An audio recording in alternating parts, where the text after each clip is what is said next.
Welcome to Charter Local Edition. I'm Tracy Young. Our guest is Dr. Gay Hendricks. He's the author of the New York Times best-selling book, The Big Leap, which outlines the 4 areas that prevent people from achieving their full potential, but provides ways that you can overcome these obstacles to reach the zone of genius. Nice to have you with us, Doctor. Thank you. Great to be here. Well, you mentioned for me, in your book, you kind of talk about how a lot of people operate on a daily basis and how that's different. How do most of us operate daily?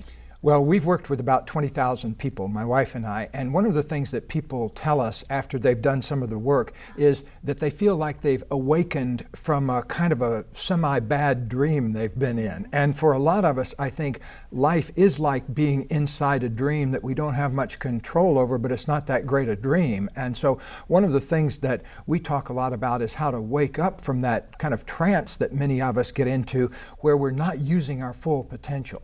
So speak about successful people. What kind of level or how do they operate that's different than other people? There's one big factor, and that is openness to learning. Many people, when something new comes their way, say, or they retract or repel? They retract. And one thing I've noticed from working with really successful people is they kind of reach out for learning to say, what can I learn next that will make me a better person? What can I learn next that will contribute more to my relationships? Speak about something called the upper limits. What are those upper limits? Well, the upper limit is our tendency to sabotage ourselves by when we move up to a higher level in life where things are going well, we're happier, we're making more money, we're feeling more love.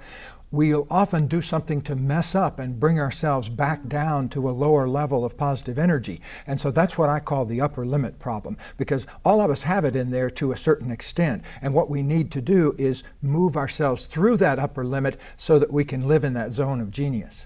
When we speak about people who are successful, you're not just focusing on people who've achieved financial success. There's another side to that that makes us have this well-rounded life. What is that? Well, I appreciate you bringing it up, because one of the things my wife and I always tell people that are working with us is that there's just as much value in making a transcendently good soup as there is in writing a transcendently good symphony, because all of us have different things that we can do. You know, I'm never going to be a ballerina, for example. No one's going to recruit me to play in the NFL. I hear you. Yeah, so given that, you need to ask yourself, what is my zone of genius? What is it that I feel like I'm really here to do? What is it that I feel called to express within myself? So, as somebody sitting here watching this, we hope, I noticed that your book is really interesting because you have a small, basically, fish pot. You're jumping into the large one.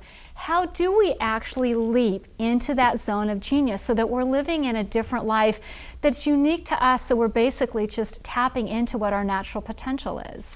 Well, the very first part of any kind of big self-change process always begins with commitment. So what I invite people to do first is to make a commitment to living in your zone of genius, even if you don't know what that is. In fact, I think it's important to make a commitment to it even without knowing what your zoning. So you're sort of committing to a philosophy of thinking differently? Yes. What would open me up to being able to express my highest potential here? What would help me find my inside edge and bring it out so that people can appreciate it? And then I guess the next thing is then actually getting down to those areas and finding out what the specific obstacle is, and then how do you overcome those? Well, they fall into 4 categories. Many of us are afraid to go to our full potential because we're afraid of outshining someone else. Maybe it's a long ago brother or sister, or maybe it's somebody right now.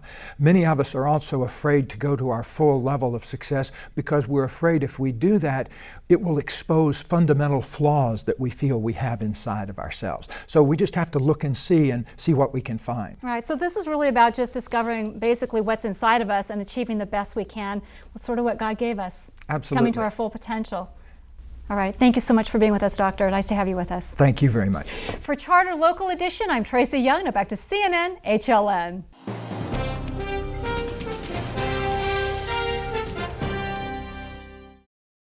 Hi everybody, it's Peter Dills, host of The Chef Knows, getting ready to go on the road again. I have an invitation for you to join me on Charter Communications Video on Demand. I explore the very best in food and drink that Southern California has to offer. You'll discover in each program a variety of different restaurants to fit everyone's budget, and even get tips on tipping. Plus, you'll never know who we're going to run into when you watch The Chef Knows. So join me on Charter Communications Video on Demand for a wining and dining restaurant experience.